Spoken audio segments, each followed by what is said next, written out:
안녕하세요. 경희궁 진희보살입니다. 안녕하세요. 안녕하세요.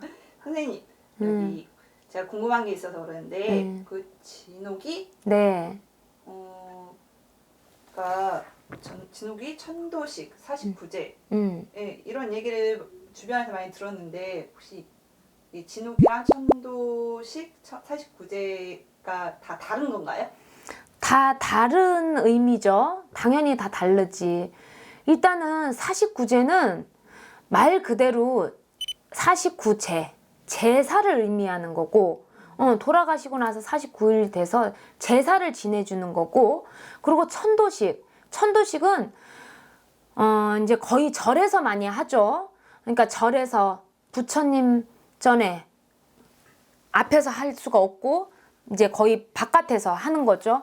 그러니까 바깥에서 스님의 법경을 듣고 너는 죽은 자니 마음의 모든 걸 내려놓고 왕생극락해라 라는 어떤 강제성이 있는 거고, 이거는 종교의 편파를 하는 건 아닙니다. 저도 어린 시절에 절을 다녔으니까 이 어떤 차이점을 굳이 얘기를 하자면 이제 그런 거고, 진옥이는 돌아가신 죽은 망제를 부모가 될 수도 있고 뭐 형제지간이 될 수 있고 자식이 될 수 있고 뭐 할아버지 할머니가 될 수 있고 누가 될 수 있는 어떤 그 돌아가신 사람, 그 망제를 무당은 그 만신은 이 돌아가신 망제를 몸에다 실어서, 예를 들어서 돌아가신 그 마지막을 임종을 못 봤다든지 아니면 너무 억울하게 가셨다든지 또 뭐 스스로 목숨을 끊었다든지 또 어떤 부분이 많이 있을 거 아니에요. 그러면 그런 부분에 대해서 자식이 됐던 누가 됐던 그 상주들한테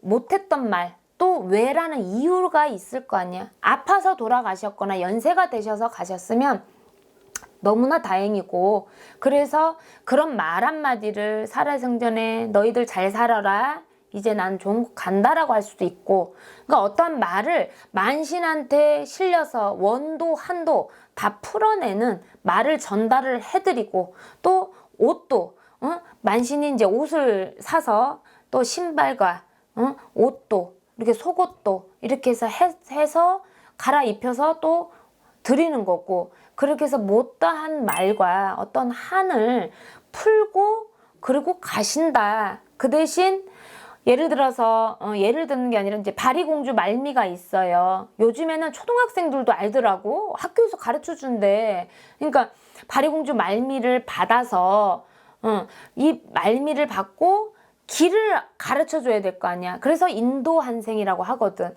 인도를 시켜주는 거야. 어느 쪽으로 가시라. 그래서 도량을 돈다고 하거든. 우리가 이제 절에서 얘기하면 이제 탑 돈다. 그러니까 탑다란이라고 그랬나? 탑 돈다. 탑을 돌듯이 이렇게 도량을 도는 거야. 그래서 이렇게 자손들이, 상주들이 옷과 이렇게 촛불과 이렇게 향을 들고 뒤를 이제 그 바리공주 이렇게 드리는 그 만신을 뒤를 쫓아서 이제 도량을 도는 거야. 그러니까 한마디로 길을 인도하는 거지. 그렇게 해서 길을 인도해서 인도한생 하소사라고 이제 우리가 왕생극락 하소사라고 얘기를 하는 거고, 차이는 엄청나지. 강제가 있느냐. 넌 무조건 죽었은가 이승과 저승에는 경계가 있으니 가라. 이거와 내가 대접도 받고, 그리고 이제 이 진옥이 자체는 부모라면 내가 마지막 효를 하는 거야. 살아생전에 내가 어떤 자식이 솔직히 100가지 1000가지 다 잘하는 자식이 어딨어. 그러니까 내가 살아생전에 조금이나마 후회되는 부분이거나 못다한 부분을 돌아가셔서나마 내가 마지막 효를 한다라고 생각하시면 되는 거고요. 부모가 아니더라도 어떤 누구의 상대가 되더라도 내가 가까운 사람이니까 해드렸을 거 아니야. 그러니까 그렇게 해서 내가 마지막에 나와 어떠한 정을 이제 끊으면서 좋은 곳으로 내가 선행을 하는 거지. 그래서 제가 항상 얘기하지만 이 진옥이보다 이 제수국보다 진옥이 이 굿이 오히려 더 많은 복을 받는다 라는 말이 있어요. 그건 뭐냐, 진짜 간절하게 내 부모를 위하든 어느 누구를 위하든 돌아가신 사람을 위해서 좋은 국가라고 하는데 하늘에서도 땅에서도 감동을 하지. 근데 그 사람이 제수구슬을 해서 제수를 보는 것보다 내가 오히려 돌아가신 분을 위해서 해드리는 게 더 복을 받는다라고 할 수가 있어요. 그래서 이 진호기에 대한 부분은 나는 어느 누구를 막론하고 무조건 돌아가신 분이 예를 들어서 3년 안에 계신다. 그러면 3년 탈상도 아직 안 지났단 말이에요. 그러면 집안에 사재가 머물 수가 있고 상문이 진을 쳤을 수도 있고 이제 삼성이 진을 칠 수도 있단 말이야. 그 용어라는 자체를 여러분들이 다 모르시는 분들도 있고 어느 분들은 요즘 분들은 아시는 분들도 많아. 말 그대로 상문은 검은 그림자가 드리워져 있다. 우리 상복을 흰색 입고 가질 않잖아. 까만색을 입잖아. 그러면 이제 까만색을 입었는 그것처럼 검은 그림자가 상문이 우리 집안에 3년 동안 드리워져 있는 거라고 생각하시면 되고 또 사제라는 건 저승사자를 얘기를 하잖아요. 저승사자가 집안에 왕래가 많아. 근데 그 집안에 아픈 사람이 있거나 중복수가 있으면 그 사제를 빨리 제쳐야 될 거 아니야.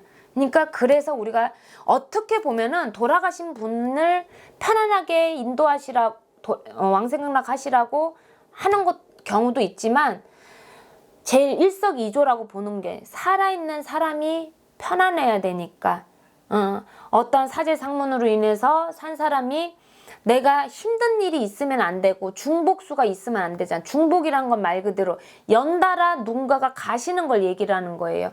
그런 일을 막고자 그래서 진호기를 해야 되는 거고 3년 안에 가시는 경우는 보통 진진호기라고 그래요. 그리고 3년이 넘으면 묵은진호기라고 하는데 그거는 격국으로 또 할 수가 있어. 그러면 조상굿으로 잡을 수도 있는 부분이고 그래서 집안에 우환을 일단은 걷어내야 되는 게 그러니까 맞는 말이고 또 상문으로 인해서 돌아가신 돌아가신 분들은 이 살아있는 사람들한테 자손들한테 이렇게 나쁘게 뭔가를 하려고 그러는 게 아니야. 그리고 산 사람한테 손에는 가시가 있다 그래서 죽은 사람은 음기잖아요. 산 사람은 양기잖아. 근데 음기가 가시가 달린 손으로 자꾸 그립다고 아직 내가 살아있는 것만 같다고 자꾸 이렇게 만지게 되면 살아있는 사람도 운이 내가 안 좋거나 기문이 열려 있을 때는 나도 내가 가위를 눌릴 때가 있고 또 그 기운 자체가 좋지가 않아. 특히 집안에 중복수가 있는 집안에는 더 그렇거든. 그러니까 진호기는 무조건 꼭 해야 된다. 그리고 차이점이라고 하면 아까 설명해 드렸던 그 차이점을 여러분들이 한번 생각해 보시고 진호기에 대한 부분은 형편에 따라서 내 마음만 정말 간절하게 진심이라면 하늘을 올리고 땅을 올리고 신을 그 인연 맺은 그 만신의 전환법당의 신령님과 인연을 맺어서 이렇게 해서 잘 풀어내서 뒤가 맑고 편안하고 안정이 찾을 수가 있다라고 말씀드리고 싶네요. 되게 생각보다 되게 많은 의미가 있었네요. 그렇죠. 오늘도 진짜 많은 공부가 됐습니다, 선생님. 네네. 감사합니다. 네네.